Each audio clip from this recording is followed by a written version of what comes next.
الشريعة غيث سح وابله، فافتر قلب الفتى غضا وريانا.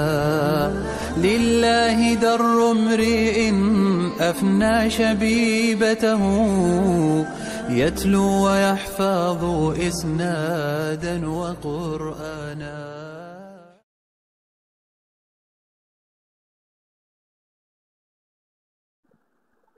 بسم الله الرحمن الرحيم. الحمد لله رب العالمين، والعاقبة للمتقين، والصلاة والسلام على سيد الأنبياء والمرسلين، سيدنا وإمامنا ونبينا محمد وعلى آله وأصحابه ومن والاه أجمعين، وبعد. رب زدني علما، رب زدني علما، رب زدني علما. رب اشرح لي صدري ويسر لي أمري واحلل عقدة من لساني يفقه قولي. اللهم لا سهل إلا ما جعلته سهلا، وأنت تجعل الحزن إذا شئت سهلا. رب إني لما أنزلت إلي من خير فقير، رب إني لما أنزلت إلي من خير فقير، رب إني لما أنزلت إلي من خير فقير. أعوذ بالله السميع العليم من الشيطان الرجيم، من حمده ونفخه ونفسه. بسم الله الرحمن الرحيم. آیا ہمارا سبق سورۃ نساء کی آیت نمبر 71 سے شروع ہے، 71 سے۔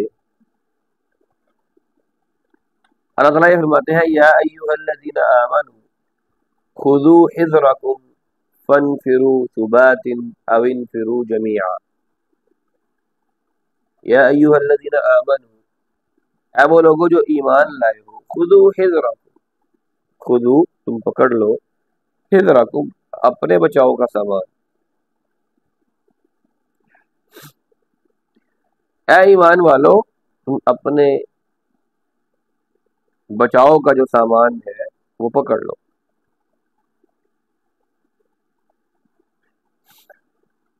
فانفروا پھر تم نکلو، ثبات الگ الگ، او انفروا جمیعا یا جماعت کی صورت میں اکٹھے ہو کر، او یا انفروا تم نکلو جمیعا سب کے سب۔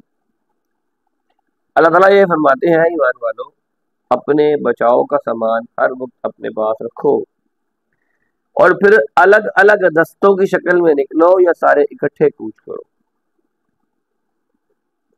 اور پہلے تو اللہ تعالیٰ نے پچھلی آیات میں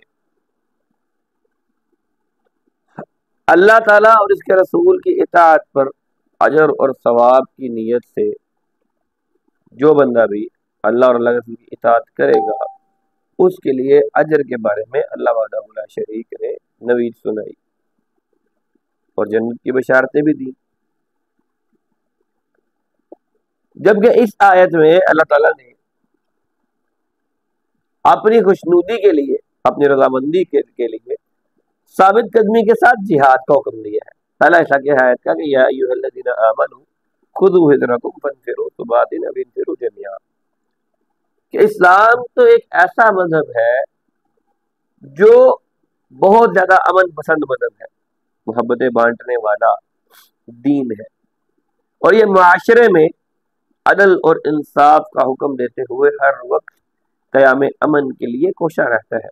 اور اسلام سے بڑھ کر امن والا مذہب آپ کو ملتا بھی نہیں ہے، کہ کسی صورت بھی مسلمانوں کو یہ حکم نہیں دیا گیا کہ وہ آگے بڑھ کر کوئی کارروائی کرتے ہوئے علاقوں کو فتح کر لیں، بلکہ پہلے دفاع کا حکم دیا کہ اپنا دفاع کرے۔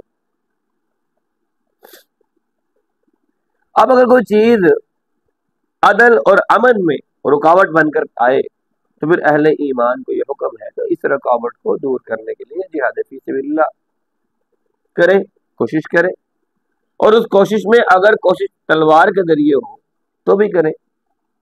تو اسی لیے اہل ایمان کو اس کے لیے ہمہ وقت تیار رہنے کا حکم دیا گیا ہے کہ اگر گہرائی کے ساتھ اگر غور کیا جائے تو قرون اولیٰ میں جتنی بھی جنگیں ہوئی وہ ساری کی ساری جنگیں اسی غرض کے لیے تھی کہ کوئی چیز امن کے آڑے تھی، کوئی چیز عدل کے آڑے تھی، کوئی چیز ظلم کی طرف بڑھ رہی تھی، تو کیا کیا گیا؟ اس کو روکنے کے لیے حکم دیا گیا کہ روکا جائے، آگے بڑھا جائے۔ میدان احد میں اہل ایمان کی ایک دفعہ جو عارضی شکست ہوئی تو ابو سفیان نے واپسی کے وقت میں اپنی فتح اور کامیابی کا اعلان کیا، وہی مسلمان نہیں ہوئے تھے۔ اثر یہ ہوا کہ یہودیوں اور منافقوں کو مدینہ کے گرد پھیلے ہوئے جو اسلام مخالف قبائل تھے اور ان سبھی قبائل کو ان کے حوصلے بڑھ گئے، یہودیوں کے، منافقین کے اور قبائل کے، یعنی اسلام دشمنی میں انہوں نے اپنی کوششیں مزید تیز کر دی اور مسلمان مبلغین کو فریب کے ساتھ لے جا کر شہید بھی کیا گیا۔ آئے روز خبریں آتی کہ جی فلاں قبیلہ تیاری کر رہا آپ کے خلاف، فلاں قبیلہ تیاری کر رہا آپ کے خلاف، اور مدینہ منورہ میں اور مدینہ منورہ کی حدود سے باہر مسلمانوں کے اموال، ان کی جانیں یہ غیر محفوظ ہو گئی۔ تو اللہ تعالیٰ نے ایمان والوں کو یہ حکم دیا کہ تم ہر وقت تیار رہو، چاق و چوبند رہو، اپنے ہتھیاروں کو، اپنی تیاری کو تیار رکھو، تنہا سفر نہیں کرو، گروہوں کی شکل میں نکلو۔ سفر کی کرتے ہوئے نکلنا ہو تو گروہ کی شکل میں نکلو، جماعت کی شکل میں نکلو، اور یہ چیز تمہارے دشمن پر تمہارا روب طاری کر دے گی، اور اس چیز کے ذریعے یہ تمہارے لیے یہ چیز معاون ثابت ہوگی۔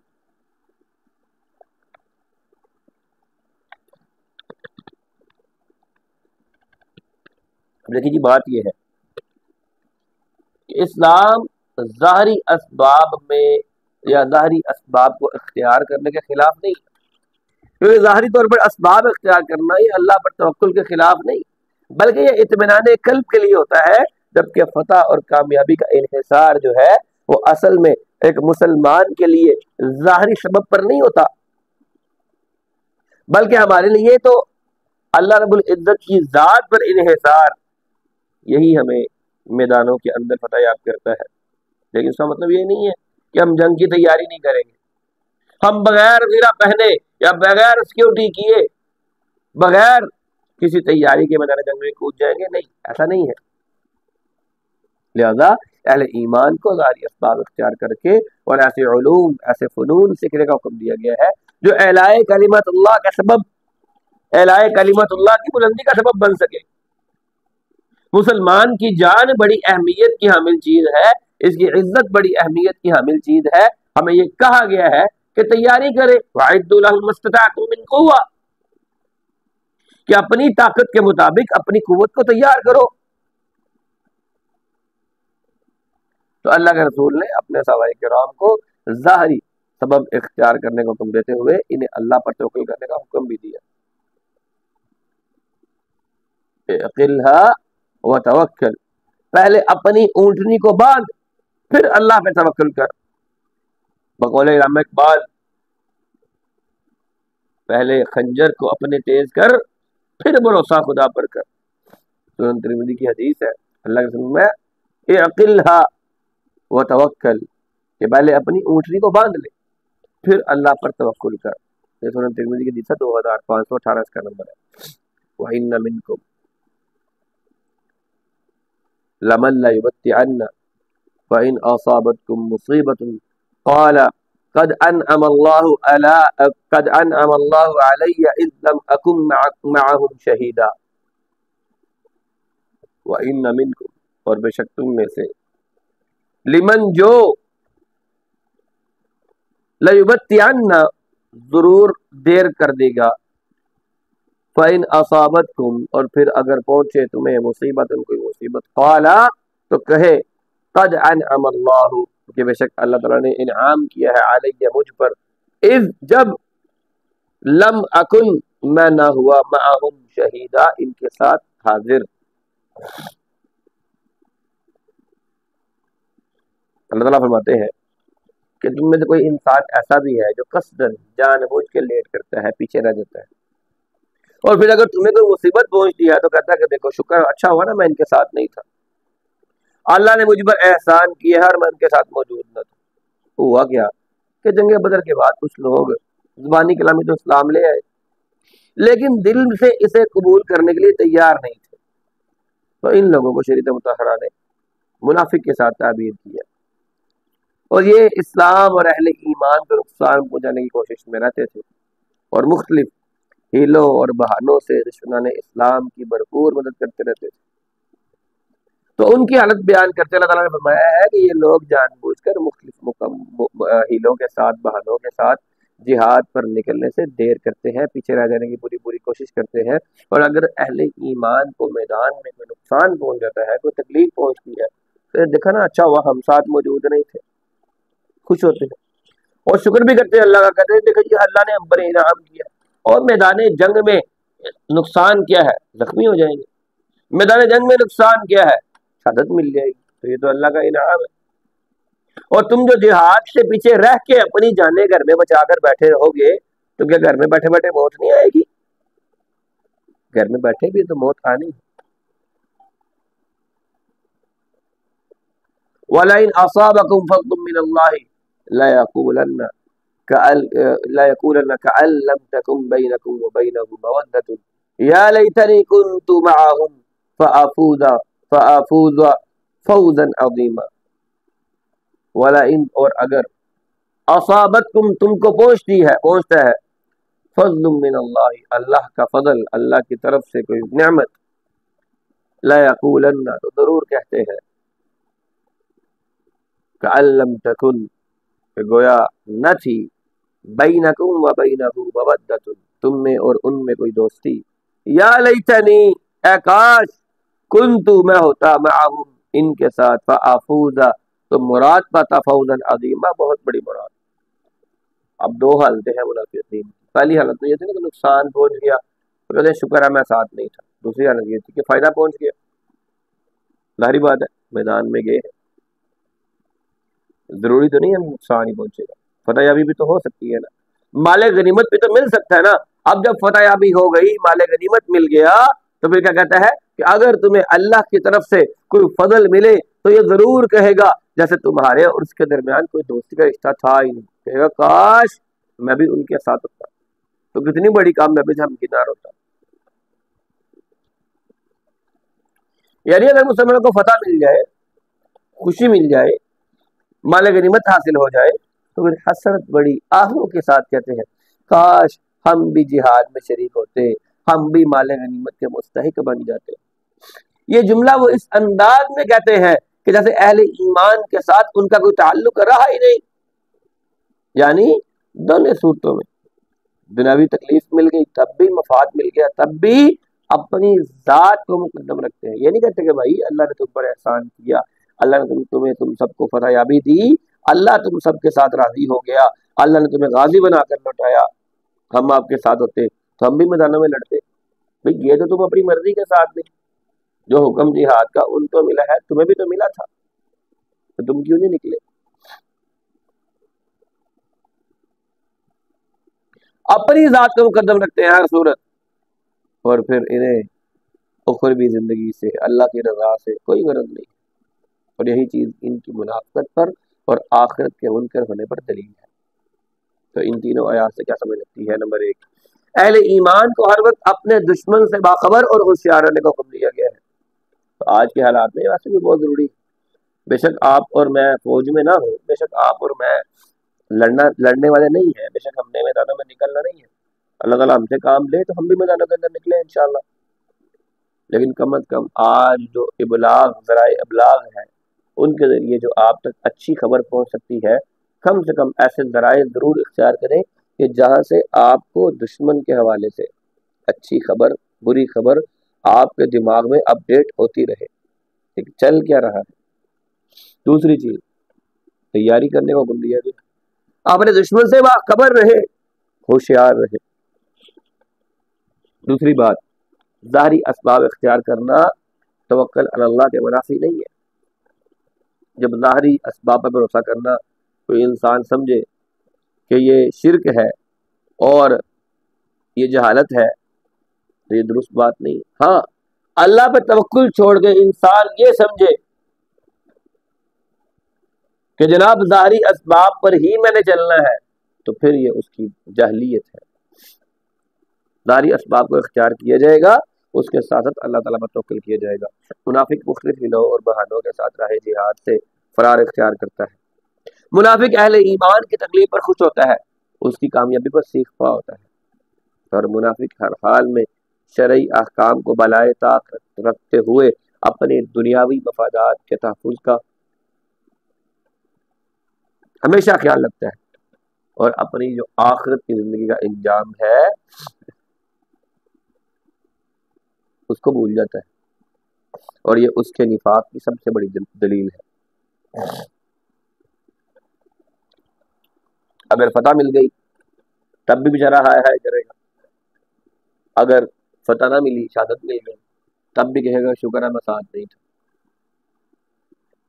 فَلْيُقَاتِلْ فِي سَبِيلِ اللَّهِ الَّذِينَ يَشْرُونَ الْحَيَاةَ الدُّنْيَا بِالْآخِرَةِ وَمَن يُقَاتِلْ فِي سَبِيلِ اللَّهِ فَيُقْتَلْ أَوْ يَغْلِبْ فَسَوْفَ نُؤْتِيهِ أَجْرًا عَظِيمًا۔ فَلْيُقَاتِلْ، لازمی طور پر یہ چاہیے کہ اللہ کی راہ میں قتال کیا جائے، فی سبیل اللہ، اللہ کی راہ میں، الذین، وہ لوگ جو یشرون، جو بیچتے ہیں، الحیات الدنیا، اپنی دنیا کی زندگی کو، بالآخرت، آخرت کے بدلے میں، ومن یقاتل، اور جو لڑے، فی سبیل اللہ، اللہ کی راہ میں، فیقتل، وہ مارا جائے یعنی قتل کر دیا جائے، او یغلب، یا غالب آ جائے، فسوف، تو ان قریب ہم دیں گے، نؤتیہ، ہم دیں گے اس کو، اجرا عظیما، بہت بڑا اجر۔ فضا فرماتے ہیں کہ پاس چاہیے، یعنی ضرور بضرور اللہ تعالیٰ کی راہ میں وہ لوگ لڑے جنہوں نے دنیا کی زندگی کو بیچ دیا آخرت کے بدلے میں، یعنی آخرت کی زندگی کو انہوں نے چن لیا ہے دنیا کی زندگی کے بدلے، اور جو شخص اللہ تعالیٰ کے راستے میں لڑے پھر قتل کر دیا جائے یا وہ غالب آ جائے تو ہم جلد اس سے بہت بڑا اجر دیں گے۔ اللہ اکبر، اللہم ارزقنی شہادۃ فی سبیلک۔ تو آیت کا پہلا حصہ کیا ہے؟ اللہ تعالیٰ فرماتے ہیں فَلْيُقَاتِلْ فِي سَبِيلِ اللَّهِ الَّذِينَ يَشْرُونَ الْحَيَاةَ الدُّنْيَا بِالْآخِرَةِ۔ اہل ایمان کے اللہ نے اوصاف میں سے ایک وصف بیان کیا ہے کہ وہ دین اسلام کی بلندی کے لیے کسی بھی قسم کی جانی اور مالی قربانی سے دریغ نہیں کرتے، کیونکہ اس سے ان کا مقصد حل ہوتا ہے۔ ان کا مقصد دنیا نہیں ہے، ان کا مقصد تو اپنے رب کی رضا ہوتا ہے، اور جب ان کے رب کی رضا حاصل ہوتی ہے تو اس میں جان کی پرواہ بھی نہیں کرتے وہ۔ یہی ان کا وہ عمل ہے جو اللہ کے ہاں بہت زیادہ پسندیدہ ہے۔ شرط کیا ہے کہ وہ عمل ریاکاری سے پاک ہو، وہ عمل اعلاء کلمت اللہ کی بلندی کے لیے ہو۔ سیدنا ابو موسیٰ اشعری بیان کرتے ہیں جاء رجل الى النبی صلی اللہ علیہ وسلم فقال الرجل يقاتل للمغنم والرجل يقاتل للذکر والرجل يقاتل ليري مكانه فمن في سبيل الله قال ومن قاتل لتكون کلمت اللہ ہی العلیٰ فهو فی سبیل اللہ۔ ایک آدمی ہے کہتا ہے اللہ کے رسول، ایک بندہ لڑتا ہے اس لیے کہ اسے مال غنیمت ملے، ایک بندہ لڑتا ہے اپنی شہرت کے لیے، ایک بندہ لڑتا ہے اپنی بہادری کا جوہر دکھانے کے لیے، اللہ کے راستے میں ان تینوں میں سے کون لڑا؟ آپ نے فرمایا اللہ تعالیٰ کا کلمہ، اللہ کے نام کو، اللہ کے دین کو بلند کرنے کے لیے جو لڑا نا، صرف وہ لڑا ہے اللہ کی راہ میں۔ صحیح بخاری کی حدیث ہے اور حدیث کا نمبر 2810 ہے۔ سیدنا ابو سعید خدری فرماتے ہیں اللہ کے رسول سے پوچھا گیا کہ لوگوں میں سب سے افضل عمل کس کا عمل ہے، سب سے بڑا، سب سے افضل عمل کون سا ہے؟ آپ نے فرمایا جو شخص اپنے جان اور مال کے ساتھ جہاد کرے۔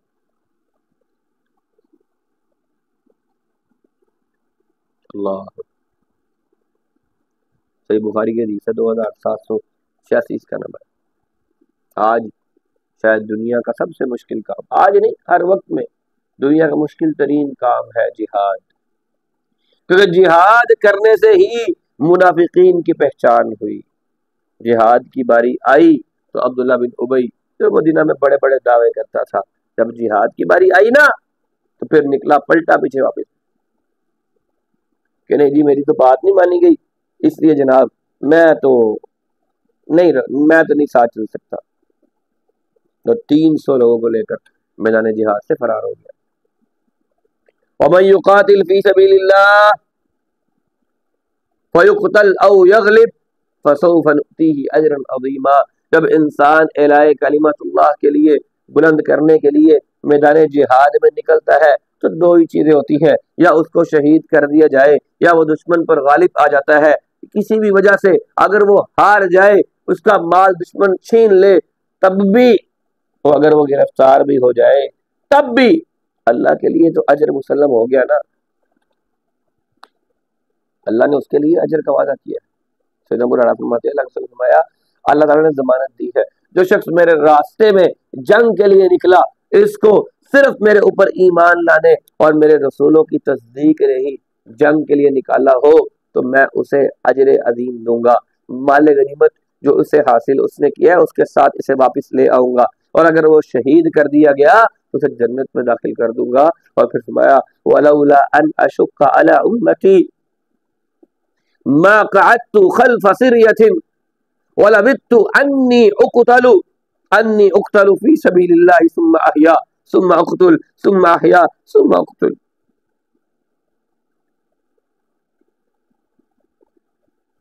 ثُمَّ أَحْيَا ثُمَّ أُقْتُلْ ثُمَّ أَحْيَا ثُمَّ أُقْتُلْ ثُمَّ أُقْتَلْ۔ اگر مجھے یہ اندیشہ نہ ہوتا کہ میں اپنی امت کو مشقت میں ڈال دوں گا تو میں کسی بھی لشکر سے کسی بھی جنگ میں میں پیچھے نہ رہتا بلکہ ہر لشکر کے ساتھ شریک ہوتا۔ میری تو خواہش یہ ہے کہ میں اللہ کے راستے میں شہید کیے جاؤں، پھر زندہ کیا جاؤں، پھر قتل کیے جاؤں، پھر زندہ کیے ثم احیا ثم احیا ثم اقتل ثم احیا ثم اقتل، مجھے شہید کیا جائے پھر میں اٹھایا جاؤں، پھر شہید کر دیا جاؤں، پھر اٹھایا جاؤں، پھر زندہ کیا جاؤں۔ اللہ کے رسول کی خواہش ہے۔ صحیح بخاری کی حدیث ہے، حدیث کا نمبر 215 212، صحیح مسلم کے نبی حدیث موجود ہے 1876۔ تو جہاد نفاق سے انسان کو باہر نکال دیتا ہے۔ اللہ کے رسول نے نفاق کی مختلف علامتیں بتاتے ہوئے فرمایا کہ جس کے دل میں کبھی اللہ کے راستے میں لڑنے کا خیال ہی پیدا نہیں ہوا، کسی کے دل میں آرزو ہی پیدا نہیں ہوئی، تو اس کی موت گویا نفاق پر ہوئی۔ سیدنا ابو ہریرہ بیان کرتے ہیں کہ اللہ کے رسول نے فرمایا من مات ولم یغزو ولم یحدث به نفسه مات على شعبۃ من نفاق، جو شخص اس حالت میں فوت ہوا کہ اس نے اللہ کی راہ میں کبھی جنگ نہیں لڑی، نہ اس کے دل میں کبھی یہ آرزو پیدا ہوئی کہ اللہ کی راہ میں جہاد کرے،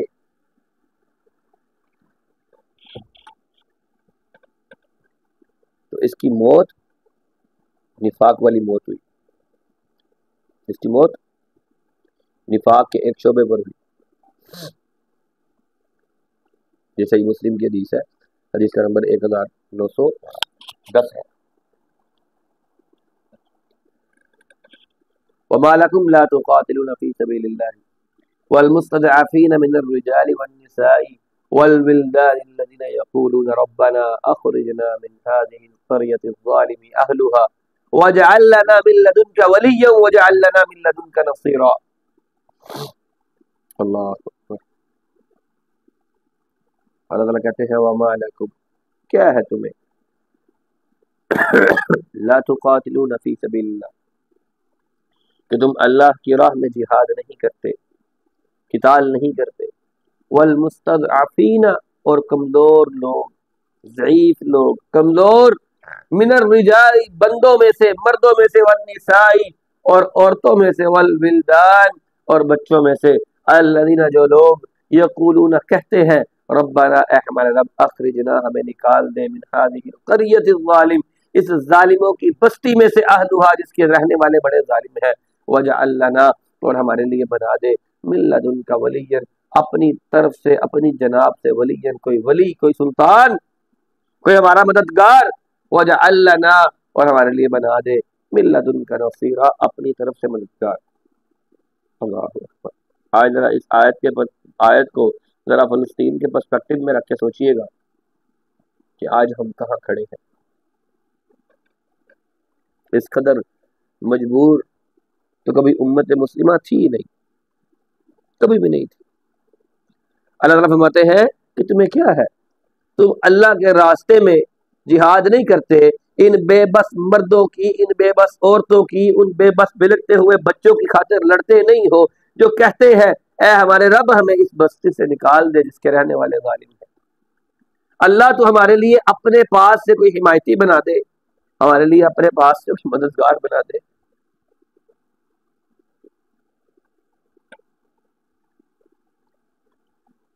اللہ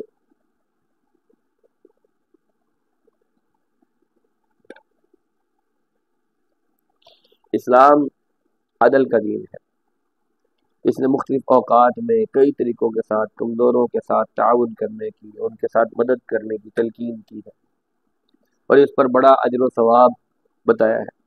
اس لیے اللہ تعالیٰ فرما رہے ہیں کہ اہل ایمان کو کیا ہو گیا ہے کہ کفار کی قید میں بے بس مردوں، عورتوں اور بچوں کو ان کی مدد کے لیے اللہ کے راستے میں نکلتے نہیں ہیں، جبکہ وہ تمہارے دینی بہن بھائی ہیں، ان پر ظلم اور ستم کے پہاڑ توڑے جا رہے ہیں، تم ان کی بے بسی کو دیکھتے بھی ہو، ان کی مظلومیت پر خاموش تماشائی بنے بیٹھے ہو، حالانکہ اہل ایمان دنیا کے جس کونے میں بھی آباد ہو یہ جسد واحد کی حیثیت رکھتے ہیں۔ مظلوموں کو نجات دلانے کے لیے ہر ممکن کوشش کرنا اہل ایمان کے لیے ضروری ہے۔ کیوں؟ کیونکہ ان کے تحفظ کی جو حقیقت میں تمام امت مسلمہ کی ذمہ داری ہے، اور ان کا تحفظ تمام مسلمانوں کا تحفظ ہوگا۔ لیکن موجودہ دور میں صورتحال اس کے برعکس ہے، مظلوم مسلمانوں کی مدد کرنے کے لیے اسلامی دنیا تیار نہیں ہے، بلکہ انہی مظلوموں کو امت مسلمہ پر آنے والے مصائب کا ذمہ دار قرار دے رہے ہیں۔ آج دیکھ لیں بڑے بڑے لوگ کہتے ہیں حماس نے حملہ کیوں کیا تھا فلسطین پر، مسجد اسرائیل پر حملہ کیوں کیا تھا، نہ کرتے حملہ کیوں کیا۔ آج کوئی بھی ملک اپنے ان بھائیوں کی مدد کرنے کے لیے تیار نہیں ہے۔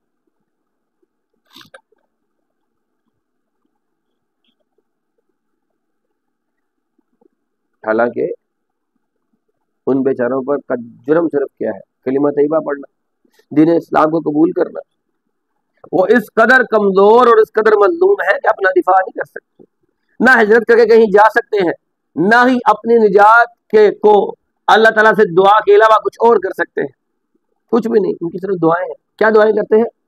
یقولون ربنا اخرجنا من هذه القرية الظالم اهلها وجعل لنا من لدنك وليا وجعل لنا من لدنك نصيرا۔ اے ہمارے رب ہمیں اس بستی سے نکال دے جہاں کے رہنے والے ظالم ہیں، ہمارے پاس کوئی اپنا مددگار بھیج دے، ہم اپنا کوئی دوست بھیج دے۔ تو یہاں پر بظاہر ان کمزور مسلمانوں، ان بیواؤں، ان بچوں کے تعاون کی طرف اشارہ ہے جو عہد رسالت میں مکہ مکرمہ میں یا بعض کفار کے قبائل جو آباد تھے قبول اسلام کے بعد ہجرت پر جو قدرت نہیں رکھتے تھے، وہیں پر پھنسے ہوئے تھے، مظلوم تھے۔ لیکن اس کا عمومی مطلب دیکھا جائے تو پوری دنیا میں بسنے والے جو مسلمان ہیں وہ سارے اس کے عمومی مخاطب ہیں، کیونکہ تمام دنیا کے مسلمانوں کو ظلم و جبر سے بچانا یہ ہم سب کی ذمہ داری ہے۔ اب اس میں عام طور پر ہم سب یہ جانتے ہیں کہ جی ہمیں گورنمنٹ جانے نہیں دیتی، ہم جا نہیں سکتے، خود شخصی طور پر کچھ کر نہیں سکتے، تو اس لیے دعائیں بھی کریں کہ اللہ تعالیٰ ایسے راستے پیدا کرے، اور یہ بھی دعائیں کریں جو لوگ لڑ رہے ہیں اللہ تعالیٰ ان کی مدد فرمائے، اور یہ بھی دعائیں کریں کہ اللہ تعالیٰ ہمارے حکمرانوں میں سے کسی کو ان کے لیے کھڑا کر دے۔ اگر کوئی مظلوم مسلمانوں کو ظلم سے نجات نہیں دلا سکتا تو اسے چاہیے کہ وہ مظلوم کی نجات کے لیے اللہ سے دعا کرے، جیسا کہ سیدنا ابو ہریرہ بیان کرتے ہیں کہ اللہ کے رسول نے ایسے لوگوں کے حق میں جو ایسے لوگوں کے حق میں دوران نماز رکوع کے بعد دعا کرتے تھے، یا اللہ تو ولید بن ولید، سلمہ بن ہشام، عیاش بن ابی ربیعہ اور دوسرے ناتوا جو مسلمان ہیں جو مکہ مکرمہ میں کافروں کے قید میں ہیں، اللہ تو ان کو نجات دے دے۔ یا اللہ مضر کے کافروں کو پر سخت قسم کی گرفت فرما، ان پر ایسا قحط نازل فرما کہ یوسف علیہ السلام کے عہد میں جو قحط پڑا تھا۔ کہ اللہ کے رسول کافروں کے لیے بد دعائیں اور اپنے مسلمان بھائی بہنوں کے لیے، صحابہ کرام کے لیے جن نے ایمان قبول کر لیا تھا اور وہاں مکہ میں پھنسے ہوئے تھے، تو اللہ تعالیٰ ان کے لیے دعائیں کرتے تھے. یہ صحیح بخاری کی حدیث ہے 6200 نمبر. تو آج ہماری ذمہ داری ہے کہ ہم مزید تو کچھ نہیں کر سکتے، لیکن اپنے ان بھائیوں کو دعاؤں میں تو یاد رکھ سکتے ہیں، ان کے لیے دعائیں تو کر سکتے ہیں نا. تو دعائیں کریں، تہجد کا اہتمام کریں، دعائیں کریں. اور پھر ان کے لیے تعاون کے جو ذرائع آپ کے پاس موجود ہیں، پیسوں کے ذریعے تعاون ہو سکتا ہے تو وہ، دعاؤں کے ذریعے تعاون ہو سکتا ہے تو وہ، جو کچھ ممکن ہے حد تک آپ کے لیے ممکن ہو اس پر تعاون کریں، ہر صورت کریں، کثرت کے ساتھ کریں. کیوں؟ کیونکہ یہ اللہ رب العزت کی طرف سے ذمہ داری ہے اور اللہ کے رسول صلی اللہ علیہ وسلم کی سنت بھی ہے. یہ مت خیال کریں کہ ہم جا نہیں سکتے تو ہماری ذمہ داری ختم ہوگی. ذمہ داری ختم نہیں ہوئی، ذمہ داری بہت ہے. الذین آمنوا یقاتلون فی سبیل اللہ والذین کفروا یقاتلون فی سبیل الطاغوت فقاتلوا اولیاء الشیطان ان کید الشیطان کان ضعیفا. اللہ اکبر.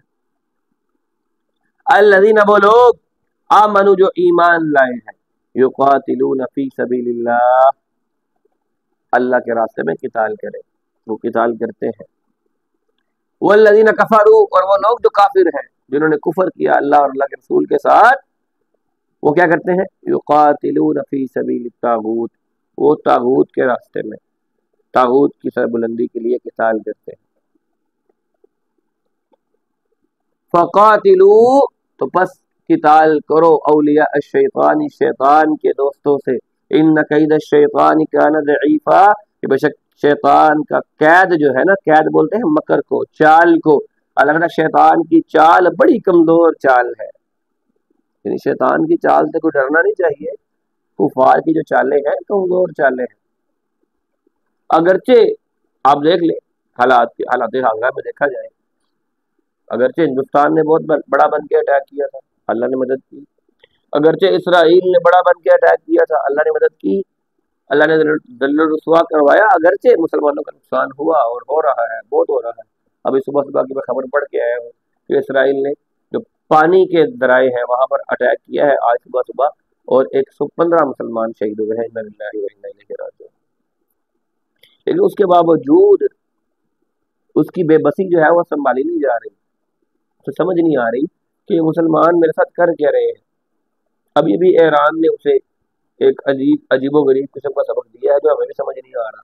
ایران نے کیا کیا ہے، نقصان بھی ہو گیا، بہت کچھ ہو بھی گیا، لیکن اس کے باوجود اسرائیل کا وہ جو روب تھا، وہ جو دبدبہ تھا دنیا میں ایک ناقابل تسخیر ہونے کا، وہ مٹی میں مل گیا. ہم آج جیسی ایک تنظیم جس کے ٹوٹل لوگ 20-30 ہزار لڑنے والے ہیں، بس وہ اسرائیل کو پھنسائے ہوئے ہیں. آج تک اسرائیل ان کی مرضی کے بغیر اپنا ایک قیدی نہیں چھڑوا سکا ان سے. تو اللہ نے پہلے ہی کہہ دیا ہے کہ شیطان کا جو مکر ہوتا ہے نا، شیطان کی جو چال ہوتی ہے بڑی کمزور ہوتی ہے. ایسا نہیں ہے کہ ہم لوگ یہ سمجھتے ہیں کہ شاید یہ دنیا کے خدا بن کے بیٹھے ہیں. نہیں، دنیا کا خدا وہی ہے جو رب العالمین ہے، جو عرش عظیم پر بیٹھا ہے. اس کی کرسی تمام تر معاملات کے اندر اپنی وسعت کو سمیٹے ہوئی ہے. اللہ تعالیٰ نے انسانیت کو 2 گروہوں میں تقسیم کیا ہے. ایک گروہ اہل ایمان کا ہے جو ہمہ وقت اعلاء کلمت اللہ کی بلندی کے لیے، دنیا میں قیام امن کے لیے، ظلم اور ستم کی بیخکنی کے لیے کوشاں رہتا ہے. اور دوسرے وہ لوگ ہیں جو اپنے ذاتی مفادات کی خاطر لوگوں پر ظلم و ستم کرتے ہیں، اپنی سرداریاں قائم رکھنے کے لیے ایسے کام کرتے ہیں جن سے انسانیت کیا حیوانیت بھی شرما جائے. ایسے لوگوں کی نظروں میں صرف ان کے اپنے ذاتی مفادات ہوتے ہیں. اور یہی صورتحال اسلام کے خلاف اس وقت کفار کی تھی اور یہی آج کے کافروں کی ہے. کیونکہ اس وقت بھی قریش اپنی چدراہٹ، اپنے یہود اور دیگر قبائل اپنی سرداریوں کو، اپنی گدیوں کو بچانے کے لیے باہمی اتحاد کر کے لوگوں پر ظلم و ستم کے پہاڑ ڈالتے تھے. لیکن اسلام کو اللہ تعالیٰ نے اپنے فضل و کرم سے اس قدر ترقی دی کہ ان کی سرداریاں ڈگمگا آ گئی.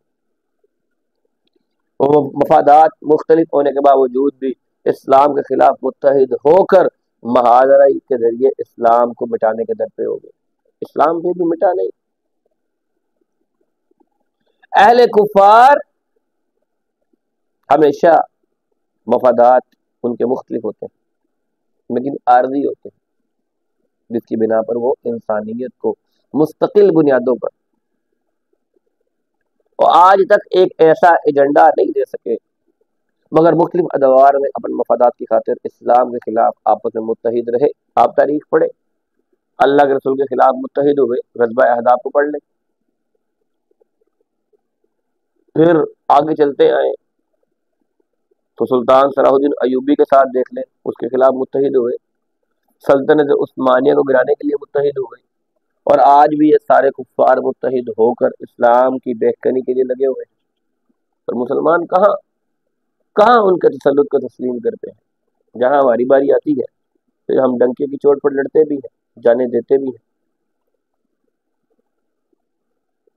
تو اللہ تعالیٰ نے یہاں پر یہی فرمایا ہے کہ جو لوگ ایمان والے ہیں وہ اللہ کی راہ میں لڑتے ہیں، جو لوگ کافر ہیں، کفر کرنے والے ہیں، وہ شیطان کی راہ میں لڑتے ہیں۔ اللہ نے آگے حکم دیا کہ کافروں کے جو شیطانوں کے جو اولیاء ہیں، جو شیطانوں کے دوست ہیں، ان کے ساتھ جنگ کی جائے، لڑائی کی جائے، اور ساتھ ہی بتا بھی دیا ان سے ڈرنے کی ضرورت نہیں ہے۔ ان کید الشیطان کان ضعیفا، کیوں کہ مسلمان شیطان کے مقابلے میں رحمان کے بندے ہیں، تو یہ کیسے ہو سکتا ہے کہ دنیا جو رحمان کی بنائی گئی ہو اس میں شیطان کی قوت رحمان سے زیادہ بڑھ جائے؟ کیسے ہو سکتا ہے؟ ان کید الشیطان کان ضعیفا، شیطان کا جو قید ہے، شیطان کی چال، شیطان کا مکر، شیطان کے پلان، اس کے منصوبے مسلمانوں کے سامنے کچھ بھی نہیں ہے۔ اللہ کی رحمت مسلمانوں کے اوپر اس سے بہت بڑی ہے۔ شیطان کی تدبیریں کمزور ہوتی ہیں۔ اہل ایمان کی زندگی کا مقصد ہی اعلاء کلمت اللہ کی بلندی کے لیے ہے۔ وہ زبان کے ساتھ ہو، وہ قلم کے ساتھ ہو، اپنے دماغ کے ساتھ، اپنی صلاحیتوں کے ساتھ، یا پھر ایٹ آف دی اینڈ اپنے جسم، اپنی باڈی کے ساتھ میدان جنگ میں اتر کر۔ مسلمان کی زندگی کا مقصد ہی اللہ تعالیٰ کی، اللہ کے کلمے کی، اللہ کے دین کی سربلندی کے لیے لڑنا، تاکہ اس دنیا سے فساد ختم ہو جائے، اس دنیا میں نظام اللہ رب العزت کا ہو، نظام مصطفیٰ یہاں پر نافذ ہو، اور پھر اللہ رب العزت کے نظام پر عمل پیرا ہو کر دنیا اور آخرت میں کامیابی کا حصول ہو جائے۔ یہی ایک مومن کا اپنا مقصد ہے ذاتی، بس۔ اور اس کا مومن کی کوئی ذاتی مقصد نہیں ہوتا کہ وہ کوئی گدی مل جائے، کوئی کرسی مل جائے، کہیں کوئی چودراہت مل جائے، کہیں کی بادشاہت مل جائے، یہ ہمارا مقصد ہی نہیں ہے۔ تو جب مسلمان میدانوں کے اندر نکلتے ہیں نا، تو ہمیں یہ حکم دیا گیا ہے کہ شیطان کے لشکر یعنی کفار کا مقابلہ ہمت اور جرت سے کرو۔ اگر تم تھوڑی سی بھی ثابت قدمی دکھاؤ گے تو کفار کا اتحاد تمہارے سامنے ریت کی دیوار ثابت ہوگا۔ اس کی زندہ مثال ابھی آپ نے پاکستان اور انڈیا کی جنگ کے اندر ابھی بھی دیکھی ہے۔ تھوڑی سی استقامت بس، اور اللہ وحدہ لا شریک نے بہترین قسم کی فتح اور بہترین قسم کی سربلندی دی ہے۔ آج دنیا مانگ رہی ہے، کوئی کہتا ہے ہمیں ٹریننگ کروا دے، کوئی ہمارے ساتھ ڈیلنگ کر رہا ہے، کوئی ہمیں اسلحے کی پیشکش کر رہا ہے، کوئی ہمیں ہماری ٹیکنالوجی کو مان رہا ہے، حالانکہ کوئی بہت زیادہ بڑی ہماری کوئی ترقی میں ہم بہت زیادہ آگے نہیں ہے۔ میں عام طور پہ کہا کرتا ہوں کہ دنیا تالا ایجاد کرتی ہے، پاکستان اس کی چابی ایجاد کرتا ہے کہ اچھا ٹھیک ہے تمہارے پاس یہ تالا ہے، ٹھیک ہے میں اس کا حل تلاش کر لیتا ہوں۔ اور پاکستان صرف حل کے چکر میں آج دنیا میں چھایا ہوا ہے، اور یہ کیوں ہے؟ صرف اور صرف اللہ رب العزت کی رحمت سے۔ کیوں کہ اللہ وحدہ لا شریک کے دین کی سربلندی کے نام پر تو ہم نے یہ ملک لیا تھا۔ اللہ رب العزت بار بار ہم سے ہماری جو مدد کرتے ہیں، ہمیں جو نصرت ہماری کرتے ہیں، وہ اسی لیے ہے کہ شاید میرے یہ بندے اپنے اس وعدے کو پورا کریں۔ تو ان آیات سے کیا ثابت ہوتا ہے، کیا سمجھ لگتا ہے کہ اہل ایمان کو اعلاء کلمت اللہ کے لیے ہر ممکنہ کوشش کرنے کا حکم دیا گیا ہے، اور اس غرض سے اہل ایمان کو اگر جان اور مال بھی قربان کرنا پڑے تو انہیں اس سے دریغ نہیں کرنا چاہیے۔ پھر مسلمان ہو، مجاہد ہو یا غازی ہو، اس کو اللہ تعالیٰ نے اجر عظیم کی نوید سنائی ہے۔ اور جس انسان کے دل میں کبھی جہاد فی سبیل اللہ کا خیال پیدا نہ ہوا ہو تو اس کی موت گویا نفاق پر آئے گی۔ مظلوم اور کمزور مسلمان مرد اور عورتیں اور بچوں کو ظلم سے نجات دلانا تمام اہل اسلام کے فرائض منصبی میں شامل ہے، اور اگر کوئی مسلمان ان کو ظلم سے نجات دلانے کی طاقت نہیں رکھتا تو ان مسلمانوں کے لیے، ان مظلوم مسلمانوں کی نجات کے لیے اللہ سے دعا کرے۔ اور عالم کفر اپنے مفادات مختلف ہونے کے باوجود اسلام کے خلاف متحد ہو جاتا ہے، اور اہل اسلام کو بھی اہل کفر کے خلاف باہمی اتحاد کر کے ثابت قدمی اختیار کرنے کا حکم دیا گیا ہے۔ اور ان دونوں اوصاف کی موجودگی میں اہل کفر کا اتحاد اہل ایمان کے مقابلے میں ریت کی دیوار ثابت ہوگا، کیونکہ اللہ تعالیٰ نے فرمایا ہے ان کید الشیطان کان ضعیفا، شیطان کی چال ہمیشہ کمزور ہوتی ہے۔ الم تر الی الذین قیل لهم کفوا ایدیکم واقیموا الصلاة وآتوا الزکاة فلما كتب علیہم القتال اذا فریق منهم یخشون الناس کخشیۃ اللہ او اشد خشیہ وقالوا ربنا لم كتبت علينا القتال لولا اخرتنا الى اجل قریب قل متاع الدنیا قلیل والآخرۃ خیر لمن اتقى ولا تظلمون فتیلا۔ علم ترى، کیا آپ نے نہیں دیکھا اے نبی، آپ نے ان کے حال پر غور نہیں کیا؟ الذین، وہ لوگ جو قیل لہم، جب ان سے کہا گیا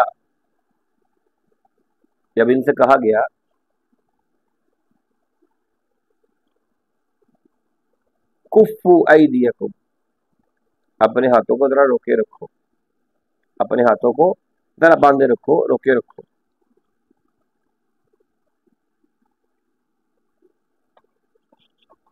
وَأَقِيمُوا الصَّلَاةَ، اور نماز قائم کرو، وَآتُوا الزَّكَاةَ، اور زکوٰۃ ادا کرو۔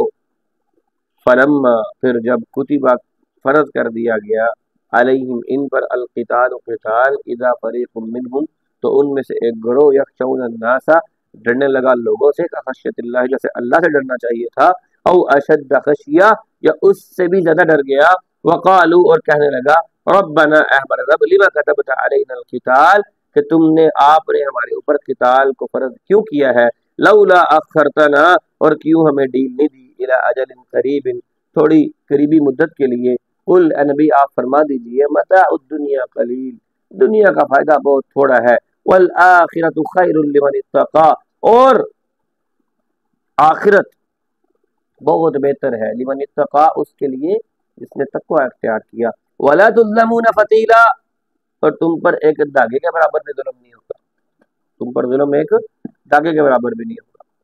اے نبی، کیا آپ نے ان کے حالوں پر غور نہیں کیا جن سے کہا گیا کہ ابھی ذرا جنگ سے اپنے ہاتھوں کو روکے رکھو، ابھی تم صرف نماز ادا کرو، ابھی تم زکوٰۃ ادا کرو، پھر جب اللہ نے ان پر لڑنے کو فرض کر دیا، جنگ پر ان کو فرض کر دیا، تو اچانک ان میں سے ایک گروہ لوگوں سے اس طرح ڈرنے لگا جس طرح اللہ سے ڈرا جاتا ہے، یا اللہ سے بھی زیادہ وہ لوگوں سے ڈرنے لگا، اور انہوں نے کہا، ہمارے رب، تو نے ہم پر لڑنا کیوں فرض کر دیا، ہمیں ایک وقت تک مہلت کیوں نہیں دی؟ اے نبی کہہ دیجئے، دنیا کا سامان بڑا تھوڑا ہے، آخرت متقی اللہ سے ڈرنے والے کے لیے بہت بہتر ہے، تم پر وہاں پر ایک داغے کے برابر بھی ظلم نہیں کیا جائے۔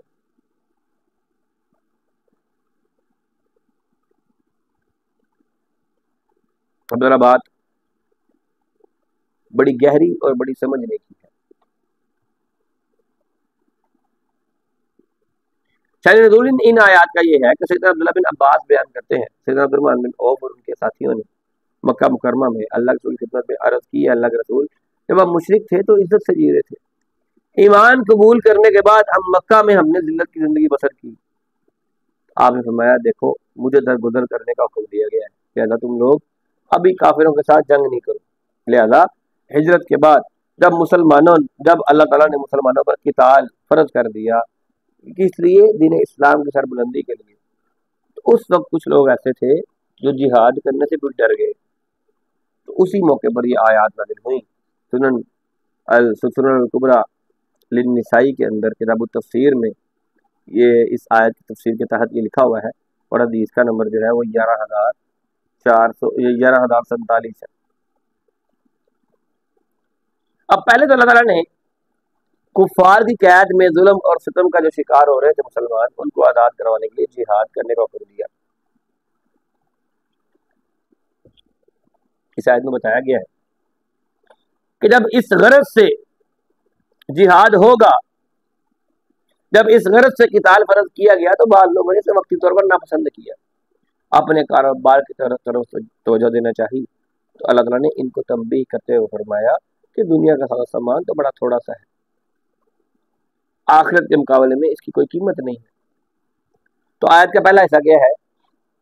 الم تر الی الذین قیل لهم کفوا ایدیکم واقیموا الصلاۃ وآتوا الزکاۃ۔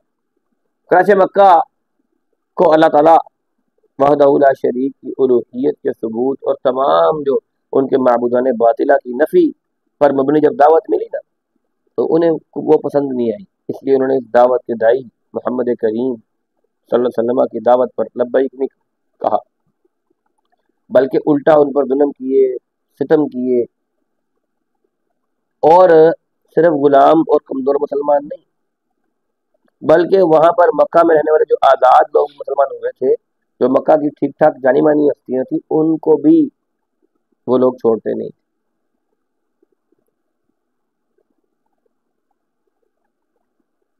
اب عرب کے تمام تر معاشی سیاسی جو نظام تھا وہاں کا تمدنی، وہ سارا کچھ جو تھا وہ بت پرستی پر قائم تھا۔ اب اسلام کی دعوت ہی بت پرستی کی تردید پر مبنی تھی، تو کفر اور شرک پر میں مبتلا جن لوگوں نے جو ان کے عقائد اور مفادات کو ٹھیس پہنچی، تو انہوں نے اسلام کے خلاف برسر پیکار ہو کر ظلم اور ستم کی انتہا کر دی۔ لیکن اس وقت مسلمانوں کو اللہ تعالیٰ نے ہاتھوں سے لڑنے سے منع کیا، اس کے کچھ حکمتیں تھیں۔ برداشت کا حکم دیا گیا، صبر کا حکم دیا گیا۔ کیوں؟ پہلی بات، اگر مسلمان مکی دور میں ہی مقابلہ شروع کر دیتے تو مشرکین کو بدور بادو اسلامی تحریک کچلنے کا جواز مل جاتا، اور اسی چیز کے وہ منتظر تھے کہ یہ لوگ لڑیں تو ہم بھی لڑیں۔ لیکن عدم تشدد اور مدافعت سے گریز کرنے کے سبب دعوت توحید کا کام جاری رہا اور دعوت پھیلتی رہی، ایک کے بعد ایک لوگ مسلمان ہوتے رہے اور قوت آہستہ آہستہ بڑھتی رہی۔ نمبر 2، تکلیف پر جب صبر اور استقامت دکھانے کا حکم دے کر اللہ کے اور اس کے رسول کی اطاعت کے ذریعے تربیت کر دی گئی کہ ابھی حکم نہیں ہے مجھے لڑنے کا، تو تربیت ہوتی رہی ساتھ ساتھ، کیونکہ اگر ان لوگوں میں برداشت نہ ہوتی تو اسلام قبول کرتے اور حکم ملتا کہ ابھی لڑنا نہیں ہے، تو فوراً واپس چلے جاتے، کیونکہ طبعی طور پر انسان ہر ایک قسم کے ظلم اور ستم سے نفرت کرتا ہے۔ لیکن 13 سال تک مسلمانوں کو صبر کا حکم دیا گیا۔ اس صبر کے چکر میں مسلمانوں کی جو عقیدت تھی، اللہ کے رسول کی اطاعت تھی، اس کی پہچان بھی ہو گئی کہ مسلمان اللہ رب العزت اور اللہ کے رسول کی کتنی اطاعت کر رہے ہیں۔ ٹریننگ بھی ساتھ ساتھ چلتی رہی۔ اب اللہ کے رسول کا پہلی وحی کے نزول کے وقت جو سخت قسم کی گھبراہٹ ہوئی، تو ام المؤمنین سیدہ خدیجہ رضی اللہ تعالیٰ عنہا نے آپ کو جو تسلی دی اور اپنے چچا بھائی ورقہ بن نوفل کے پاس لے گئی۔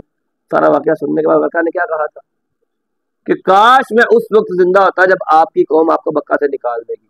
تو ورقہ کی بات سن کر آپ بڑے حیران ہوئے، میری قوم مجھے امین اور سچائی کا پیکر تسلیم کرتی ہے، یہ مجھے مکہ سے نکال دیں گے؟ تو ورقہ نے کہا ہاں نکال دیں گے۔ نعم لم یأتی رجل قط بمثل ما جئت به الا اودیا۔ ہاں جو بھی نبی، جو شخص بھی ایسی دعوت لے کر آیا، اس کی قوم نے اس کے ساتھ یہی سلوک کیا۔ صحیح بخاری کی حدیث نمبر 92 ہے، حدیث نمبر 3 ہے۔ تو دعوت توحید کی کامیابی کے لیے اللہ کے رسول نے اس کا آغاز جو تھا مخفی طور پر اپنے گھر سے کیا۔ اب ابتدا میں جن مقدس ہستیوں نے اسلام قبول کیا، جنہیں اللہ تعالیٰ نے اسلام کی نعمت سے سرفراز کیا، ان میں سے پہلی کون تھی؟ ام المؤمنین سیدہ خدیجہ۔ اعلان نبوت کے فوری بعد عورتوں میں سے سب سے پہلے اسلام قبول کرتی ہیں، اس وقت آپ کی عمر 55 سال تھی۔ غلاموں میں آپ کے غلام زید بن حارثہ، بچوں میں سیدنا علی، اس وقت ان کی عمر 8 سال یا 10 سال تھی۔ پھر گھر سے دعوت توحید کا آغاز کرنے کے بعد جب باہر کے لوگوں میں توحید کی دعوت دی آپ نے، تو مردوں میں سب سے پہلے سیدنا ابوبکر ایمان لائے، اور نبی کریم صلی اللہ علیہ وسلم کی دعوت سے سیدنا ابوبکر کی دعوت پر سیدنا عثمان، سیدنا عبد الرحمن بن عوف، سیدنا سعد بن ابی وقاص، سیدنا زبیر بن عوام، سیدنا طلحہ، یہ لوگ اسلام لے آئے رضوان اللہ علیہم اجمعین۔ اور ان سارے صحابہ کرام کی کوششوں سے اور دعوتوں سے سیدنا عمار بن یاسر، اور پھر ان کی تبلیغ سے ان کے والد سیدنا یاسر اور ان کی والدہ سمیہ، انہوں نے اسلام قبول کیا۔ اور پھر سیدنا بلال بن رباح، سیدنا خباب بن ارد، سیدنا ارکم، سیدنا سعید، سیدنا عمر کے بہنوئی تھے، سیدنا عبداللہ بن مسعود، سیدنا عثمان بن معذون، اور اسی طرح پھر سیدنا عبادہ بن جراح، صہیب رومی رضوان اللہ علیہم اجمعین، ان سب نے اسلام قبول کیا۔ 3 سال تک یوں ہی خفیہ طور پر دعوت چلتی رہی، توحید کا کام جاری رہا، اور توحید کا جو مرکز تھا وہ سیدنا ارکم کا گھر بنا، دار ارکم، اور مسلمانوں کی تعداد تھی وہ 40 تک پہنچ گئی۔ اب اگر اسی 40 کی تعداد کو ہی لڑنے کا موقع مل جاتا اور یہ ہر ایک کافر کے ساتھ جو ان پر ظلم کرتا لڑنا شروع کر دیتے، تو یہ 40 کی تعداد ایک ایک کر کے ماری جاتی۔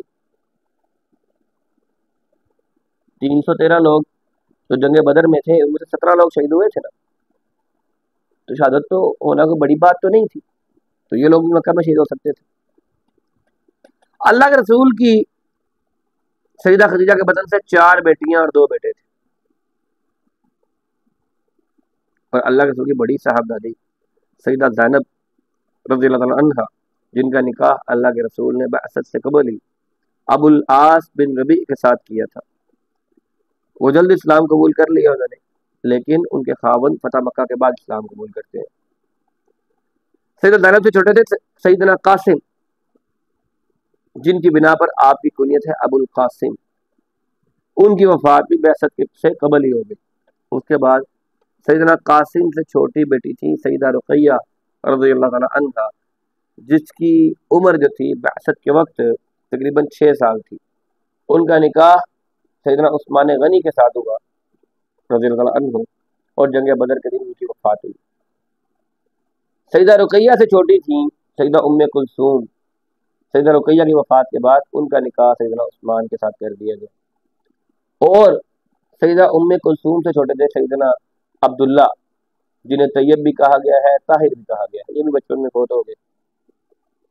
اور سیدہ فاطمہ، یہ آپ کی سب سے چھوٹی صاحبزادی تھی اور سب سے لاڈلی صاحبزادی تھی، جن کی عمر بعثت کے وقت 1 سال تھی، اور تقریباً 15 سال کی عمر میں ان کا نکاح سیدنا علی رضی اللہ عنہ کے ساتھ کر دیا گیا، اور آپ کی وفات کے وقت نبی صلی اللہ علیہ وسلم کی اولاد میں سے صرف یہی زندہ تھی، اور آپ کی وفات کے 6 ماہ بعد ان کا بھی انتقال ہو گیا۔ اب جب ہم آج کسی کو اہل بیت کے بارے میں سمجھاتے ہیں تو وہ سمجھتے ہیں نا فاطمہ کا کوئی خصوصی پروٹوکول ہے۔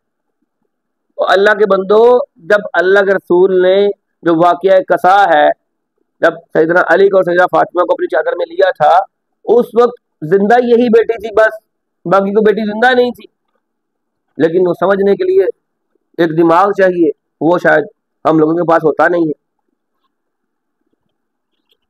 اور پھر سمجھتے ہیں کہ شیعہ کی جو ہے وہ محبت اہل بیت کے ساتھ زیادہ ہے، اور ہم اہل بیت کا نام کیوں نہیں لے سکتے؟ کیا ہم شیعہ کہلائیں گے؟ کس نے کہا کہ ہم اہل بیت کا نام نہیں لیتے؟ کس نے کہا؟ وہ ہم سے زیادہ اہل بیت کو ماننے والا کوئی ہو سکتا ہے؟ شیعہ مجتہد ابو جعفر یعقوب الکینی یہ لکھتا ہے کہ نبی کریم صلی اللہ علیہ وسلم کے دادا عبد المطلب فوت ہوئے تو آپ کی عمر 8 سال تھی۔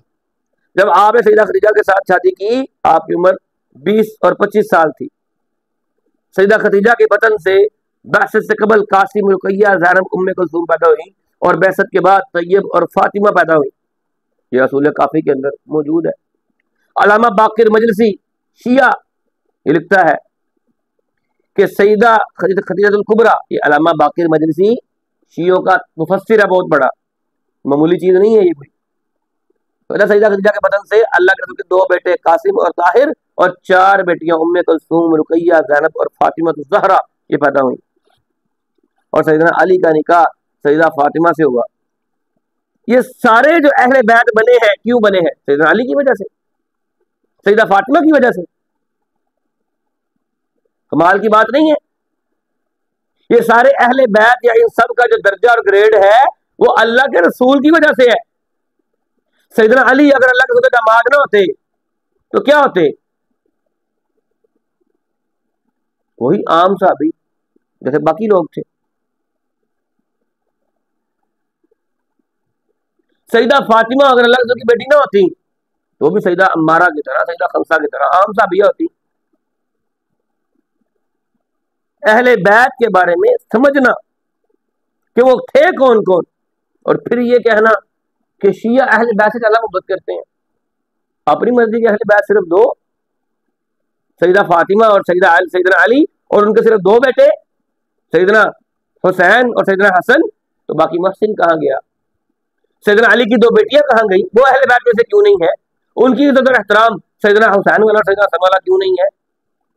اور سیدنا زید بن حارثہ کو، اسامہ بن زید کو اللہ کے رسول سیدنا حسن کے ساتھ اٹھا کے کہیں یہ دونوں میرے اہل بیت ہے، تو سیدنا اسامہ بن زید کا نام کیوں نہیں لیتے اہل بیت کے ساتھ؟ اور پھر کوئی کہے کہ شیعہ اہل بیت سے زیادہ محبت کرتے ہیں، تو اس سے زیادہ بڑھ کے اور کم عقلی کی بات کیا ہو سکتی ہے؟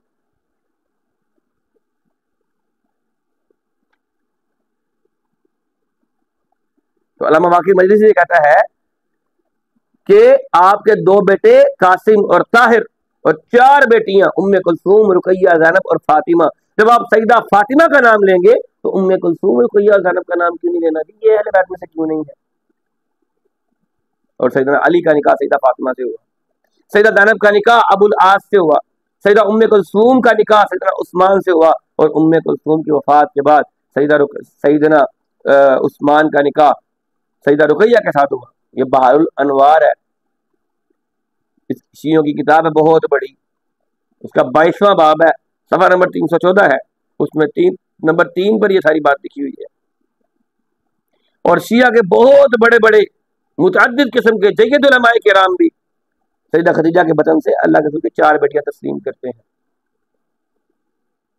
بہت بڑے بڑے نام، الاستاذ محمد واحد خراسانی، ناصر النجفی، قاسم النوری، محمد حسن مؤمن، اور اسی طرح حسین خاشور، سید عبد الحمید ازیمی، اور سید جواد سیدی، سید حسین رضویان، اور علی رضا غفرانی.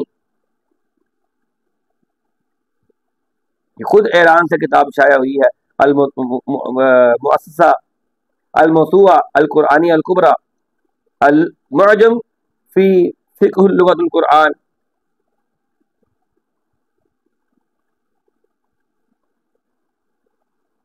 اس کے بعد 3 سال تک یہ دعوت ایسے جاری رہی. 3 سال بعد اللہ کا حکم ہوا وَأَنذِرْ عَشِيرَتَكَ الْأَقْرَبِينَ، اپنے قریبی رشتہ داروں کو ڈراؤ. سورۃ شعراء کی آیت نازل ہوتی ہے، اللہ کے رسول اعلانیہ دعوت کا آغاز کرتے ہیں اور اپنے قبیلے کے افراد کو دعوت دیتے ہیں، مگر ابو لہب ہمیشہ اس دعوت کے مخالف رہا، کمر بستہ رہا. اور جب دعوت توحید اعلانیہ شروع ہوئی، قریش کا غصہ دن بدن بڑھتا جا رہا تھا، اور بلکہ انہوں نے جس مسلمان کے بارے میں پتہ لگتا کہ یہ مسلمان ہو گیا ہے اس پر ظلم و ستم شروع کر دیتے، اس کو مارتے، اس کے ساتھ لڑائیاں کرتے، مسئلے ڈالتے، پریشانیاں ڈالتے.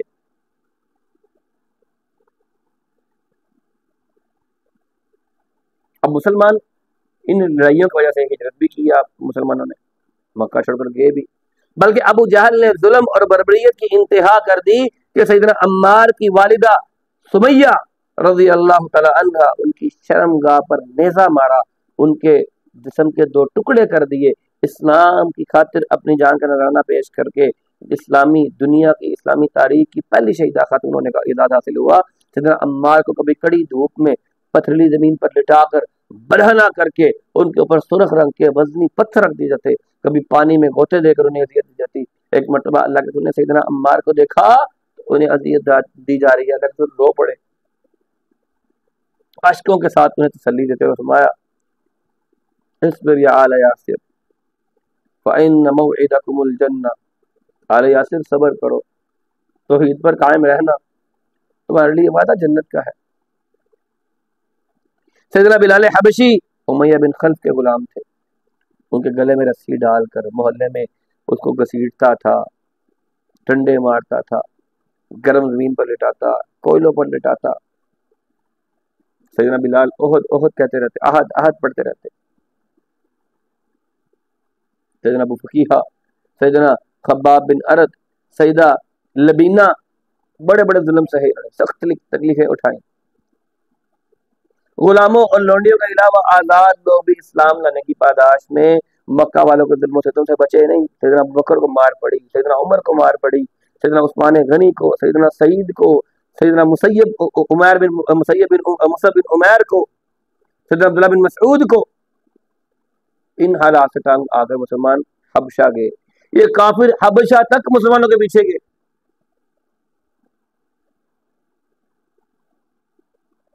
اب ان ساری صورتحال میں، اس سارے سنارے میں جب مسلمان گئے مدینہ تو مسلمانوں پر جہاد فرض ہو۔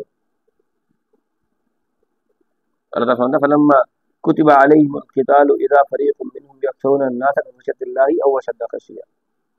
اب ہجرت کے بعد مدینہ منورہ میں جب مسلمانوں کی قوت مجتمع ہو گئی، ایک طاقت اور ایک قوت کے طور پر ابھر کے سامنے آ گئے، تو کفار سے قتال کرنے کا حکم دیا گیا، لیکن بعض لوگوں نے کمزوری دکھائی اور لڑنے سے تعامل کیا، ان کے اوپر کفار کا خوف طاری ہو گیا۔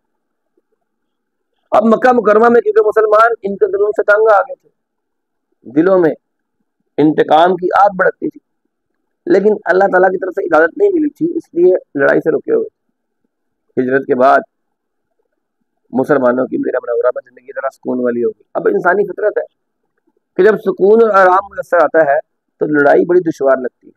یہی وجہ تھی کہ قتال کی اجازت ملنے پر کچھ لوگوں نے ہچکچاہٹ کا مظاہرہ کیا، اور بعض چاہتے تھے کہ لڑائی ابھی اور کچھ دیر فرض نہ ہو۔ تو انہی کی بات اللہ تعالیٰ نے یہاں فرمائی ربنا لما كتبت علينا القتال لولا اخرتنا الى اجل قریب۔